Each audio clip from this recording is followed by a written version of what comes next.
अगर तुमने इस वीडियो पे क्लिक किया है तो ऑब्वियसली तुम ये जानना चाहते हो कि तुम इंटेलिजेंट हो या नहीं हो, तुम बुद्धिमान हो या नहीं हो। तुम जानना चाहते हो कि जो जो चीज़ें मैं बता रहा हूँ वो तुम्हारे साथ मैच करती हैं या नहीं करती। तो बिल्कुल करेक्ट वीडियो पर आए हो।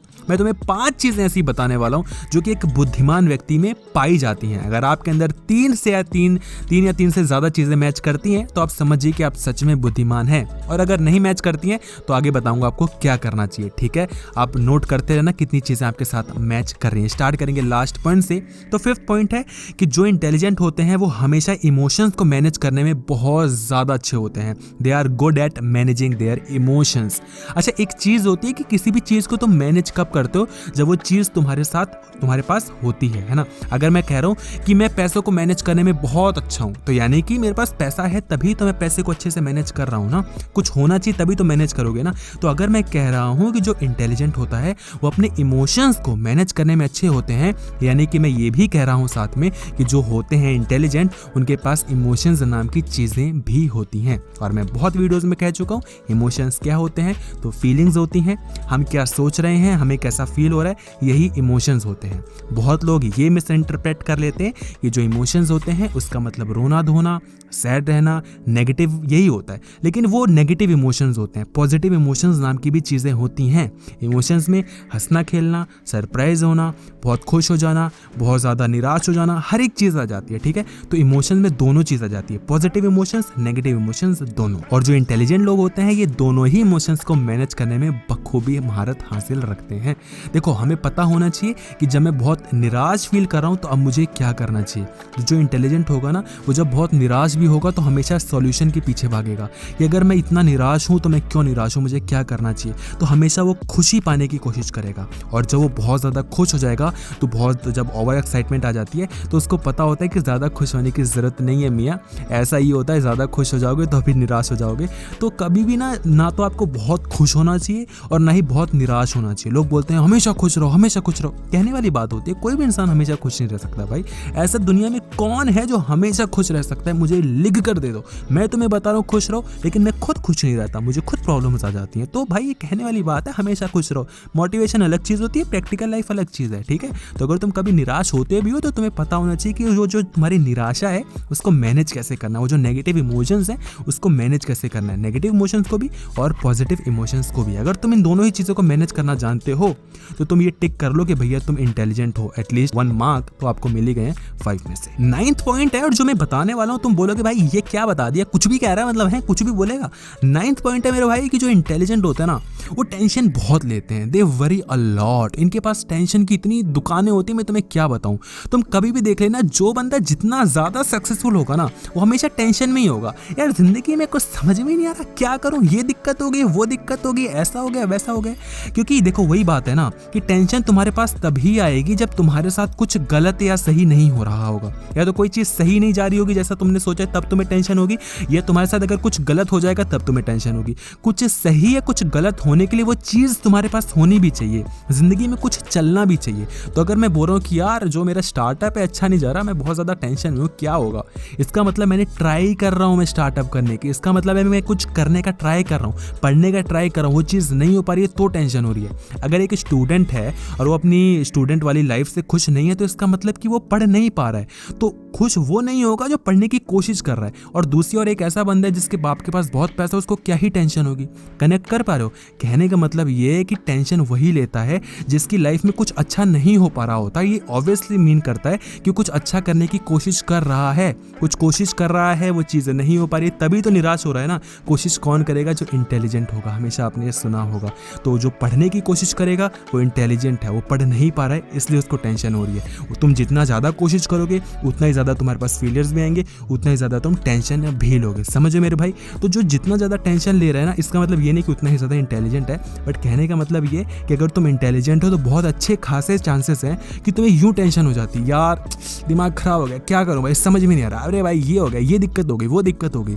एक और चीज़ कि ऐसा नहीं है कि तुम बहुत टेंशन लेते हो तो तुम इंटेलिजेंट हो। जो इंटेलिजेंट होगा उसके पास टेंशन तो बहुत ज़्यादा आएंगी, लेकिन उसको एग्जैक्टली पता होता है कि उस टेंशन से निकलना कैसे। मुझे पता है कि मैं निराश हूँ, मेरे को कुछ समझ में नहीं आ रहा है, क्या करूँ, ज़िंदगी झंड है, ज़िंदगी ऐसी, ज़िंदगी वैसी, लेकिन यही लेकर बैठे रहोगे तो तुम बिल्कुल बुद्धिमान नहीं हो। बुद्धिमान व्यक्ति को पता होता है कि अगर मैं बहुत ज़्यादा टेंशन में हूँ तो इसका कोई ना कोई सोल्यूशन निकालना पड़ेगा, और अगेन ये सोल्यूशन ओरिएंटेड होते हैं और हमेशा उस चीज़ का सोल्यूशन निकालते हैं और टेंशन को यूं भगा देते हैं। तो कोई भी टेंशन इनके पास ज़्यादा टिकती नहीं है। तो इस चीज़ से तुम समझ जाओ कि अगर तुम्हें टेंशन होती है तो माना कि तुम इंटेलिजेंट हो सकते हो, लेकिन अगर वो टेंशन तुम्हारे पास टिक जाती है तो तुम इंटेलिजेंट नहीं हो। अगर तुम उस टेंशन को हरा देते हो, कोई भी टेंशन जो तुम्हें होती है वो बहुत कम समय के लिए रहती है, उसको तुम हटा देते हो, तब तुम मैं मान सकता हूँ कि तुम इंटेलिजेंट हो। तो अगर ऐसा है तो एक और टिक लगा लो, 2 मार्क्स आपको मिल गए आउट ऑफ 5। थर्ड पॉइंट जो कि बहुत इंपॉर्टेंट है कि जो इंटेलिजेंट होता है वो हमेशा लर्निंग पे ही फोकस करता है। जब मैं लर्निंग की बात कर रहा हूँ तो मैं बिल्कुल नहीं कह रहा कि तुम्हें बहुत ज्ञान लेना चाहिए, बहुत पढ़े लिखे होना चाहिए, पढ़ लिख जाओ, ये कर लो वो कर लो। देखो वो चीज़ भी होती है, वो भी इंटेलिजेंट होता है। मैं ये नहीं कह रहा हूँ जो पढ़ता लिखता बंदा वो इंटेलिजेंट नहीं, वो इंटेलिजेंट है तभी पढ़ पा रहे, ठीक है, हमेशा मैं सपोर्ट करता हूँ। लेकिन मैं ये भी नहीं कह रहा हूँ कि अगर इंटेलिजेंट होना है तो तुम्हें बस यही किताबी ज्ञान ही लेना है। ज़िंदगी के भी जो सबक होते हैं ना वो भी तुम्हें पता होने चाहिए। अगर ये तुम्हें पता है तो बहुत अच्छी बात है भाई। किताबी ज्ञान से ज़्यादा बहुत सच्चाई जो होती है वो तुम्हारे ज़िंदगी की सच्चाई होती है। तो ज़िंदगी का ज्ञान भी तुम्हें पता होना चाहिए। ऑल इन ऑल कहने का मतलब ये है कि तुम्हारे पास लर्निंग होनी चाहिए। जो इंटेलिजेंट होगा ना वो हमेशा कुछ ना कुछ सीखने की कोशिश करेगा। कहीं भी कुछ भी मिल जाएगा वो सीखेगा, बोलेगा कि अच्छा ये क्यों हो रहा है, अच्छा पता करते हैं, ये अच्छा ऐसे हो रहा है, अच्छा इसमें ऐसा होता है, कुछ भी हो सकता है। लोग जो समझने वाले सीखने वाले होते हैं ना वो कहाँ कुछ भी सीख जाते हैं, तुम्हें पता भी नहीं चलेगा। तुम नॉर्मल देख रहे हो ज़िंदगी को, अरे इसके साथ ये हो रहा है, उसके साथ वो हो रहा है, लेकिन जो सीखने वाला बंदा होता है वो उसमें से ही बहुत कुछ सीख जाता है। सीखने वाले के लिए हर एक जगह किताबें पड़ी हुई है दुनिया में, और जिसको नहीं सीखना उसको अगर किताब भी दे दोगे तब भी वो नहीं सीख पाएगा। किताब से मेरा मतलब वो सच वाली किताब नहीं है, किताब से मेरा मतलब है जो तुम्हारे साथ ज़िंदगी में होता रहता है, जो तुम्हारी ऑब्जर्वेशंस हैं, जो तुम्हारी एक्सपीरियंस है, वो सबसे बड़ी किताब होती है। समझ पा रहे हो मेरी बात? सेकेंड पॉइंट जो कि ऐसा पॉइंट है जो कि शायद तुमने कभी भी नहीं सुना होगा। सेकेंड पॉइंट है कि जो इंटेलिजेंट होते हैं उनकी मसल मेमोरी बहुत स्ट्रांग होती है। मेमोरी स्ट्रांग होती है वो अलग चीज़ है, मसल मेमोरी क्या होती है, जैसे कि तुम जैसे गिटार प्ले करते हो तो गिटार प्ले करने के लिए मसल मेमोरी चाहिए होती है। जब तुम कॉर्ड्स प्ले करते हो, कॉर्ड्स लगाते हो ना, ए माइनर, ये ई मेजर है, ई माइनर है, डी माइनर, डी मेजर है, तो उसको तुम्हारे ना जो फिंगर टिप्स होते हैं उनको पता होता है कि कहाँ होल्ड करना है। जो गिटार प्ले करते हैं उनको समझ में आ रहा हुआ मैं क्या कहने की कोशिश कर रहा हूँ। ये एग्जाम्पल नहीं समझ में आया, पल्ले नहीं पड़ा, कोई दिक्कत नहीं। पबजी खेलते हो, पबजी तो खेलते ही होगे, उसमें भी मसल मेमोरी चाहिए होती है। तुम्हें पता होना चाहिए कि तुम्हारी इंडेक्स फिंगर कहाँ पे जा रही है, कब क्राउच करना है, कब पीक करना है, पीक करते हो कैसे क्राउच करना है, जैसे शूट करो पीक एंड क्राउच दोनों किया है, कब तुम्हें क्राउच करना है, कब तुम्हें जंप करना है, कितना जंप और कितना हेड पे एम लेना है, ये सारा तुम्हारा मसल मेमोरी में आ जाता है। तो क्या इसका मतलब है कि जो पबजी अच्छा खेलते हैं वो दिमाग वाले होते हैं? हाँ, मान सकता हूँ ना, दिमाग वाले होते हैं ना, बट इसका मतलब ये नहीं कि तुम पबजी खेलते तो तुम दिमाग वाले हो गए। कहने का मतलब ये कि अगर तुम बहुत जल्दी ही किसी कंट्रोल्स को सीख जाते हो, तुमने 3 फिंगर क्लॉ पे जब तुम आए, 3 फिंगर क्लॉ पे सीखने के लिए तुम्हें ज़्यादा टाइम नहीं लगा, जब तुमने ज़ायरो ऑन किया तुम्हें ज़्यादा टाइम नहीं लगा, तो तुम ये समझ सकते हो कि तुम सच में इंटेलिजेंट हो। ऐसे एक और चीज़ होती है कि जो डांस अच्छा करते हैं ना वो भी कहीं ना कहीं इंटेलिजेंट होते हैं, जो जल्दी डांस को सीख जाते हैं। सीखने वाली बात होती है, आज नहीं तो कल कोई ना कोई डांस सीख ही जाएगा ना, कितना भी सिखाओगे तो, ज़्यादा सिखाओगे तो सीख ही जाएगा, कोई ना कोई पबजी तो खेलना सीख ही जाएगा, कोई ना कोई गिटार प्ले करना सीख जाएगा। बट बात है कि कितना जल्दी सीख लेता है। कुछ ऐसे स्टूडेंट्स होते हैं जो कि बहुत दिमाग वाले होते हैं, उनको तुम थोड़ा मोड़ा कोई भी कॉम्प्लिकेटेड स्टेप दे दोगे ना वो सीख ही जाएंगे। डांस की बात कर रहा हूँ, वो सीख जाएंगे, कुछ ना कुछ करते करते अपना खुद का भी इम्प्रोवाइजेशन कर देते हैं। कहने वाली बात ये होती है कि जो मसल मेमोरी होती है बहुत स्ट्रांग होती है, बहुत जल्दी सीख जाते हैं, और जो जल्दी सीख जाता है वो इंटेलिजेंट होता ही होता है। चाहे तुम मसल मेमोरी की बात कर लो और चाहे तुम एक्चुअल मेमोरी की बात कर लो, यानी कि जो तुम्हारा ऊपर खोपड़ा है उसकी बात कर लो। और मसल मेमोरी में ही आपकी आ जाती हैं पैटर्न्स वगैरह, कोऑर्डिनेशंस वगैरह। तो अगर तुम कोऑर्डिनेशन समझने में बहुत अच्छे हो, पैटर्न्स को समझने में बहुत अच्छे हो,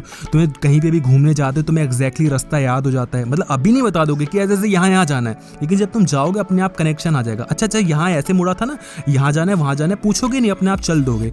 ये चीज़ें कहीं ना कहीं मसल मेमोरी में आ जाती हैं। ऑल इन ऑल अगर तुम्हारी मसल मेमोरी अच्छी है, मसल मेमोरी सबके पास होती है, लेकिन अगर तुम्हारी मसल मेमोरी अच्छी है तो तुम इंटेलिजेंट हो। ये 4 चीज़ें हो गई। और लास्ट जो कि बहुत इंपॉर्टेंट चीज़ है, पहली चीज़ कि जो इंटेलिजेंट होते हैं ना वो हमेशा भाई क्रेडिट दे देते हैं अच्छी चीज़ों को। तुम यहाँ तक वीडियो देख रहे हो इसका मतलब तुम्हें वीडियो अच्छी लगी है। वीडियो अच्छी लगी है तो क्रेडिट ज़रूर दोगे। कैसे? तो एक तो तुम वीडियो को लाइक करोगे और वीडियो को शेयर कर दोगे अपने व्हाट्सएप ग्रुप पे। तो बस यार थोड़ा ओवर स्मार्ट बनने की कोशिश कर रहा था। एनीवे, अगर तुम्हें वीडियो अच्छी लगी तो सच में यार तुम्हें वीडियो को लाइक कर देना चाहिए, क्योंकि मैंने भी बहुत एफर्ट्स डाले हैं तुम्हें कुछ सिखाने के लिए, है ना। तो अगर तुम सीख पाए तो वीडियो को लाइक कर देना और ज़रूर बताना कमेंट सेक्शन में कि कितनी चीज़ें मैच करी हैं, ठीक है। लास्ट वाला मान लेते हैं, ओवर स्मार्टनेस दिखा रहा था मैं, 4 में से ही बता दो यार कितनी चीज़ें मैच करी हैं, 4 में से 2 या 3 कितनी मैच करी हैं देख लेते हैं। और बाकी जो लास्ट वाला पॉइंट था वो फ्री का पॉइंट था ना, तो लेने में क्या ही जाता है, नहीं।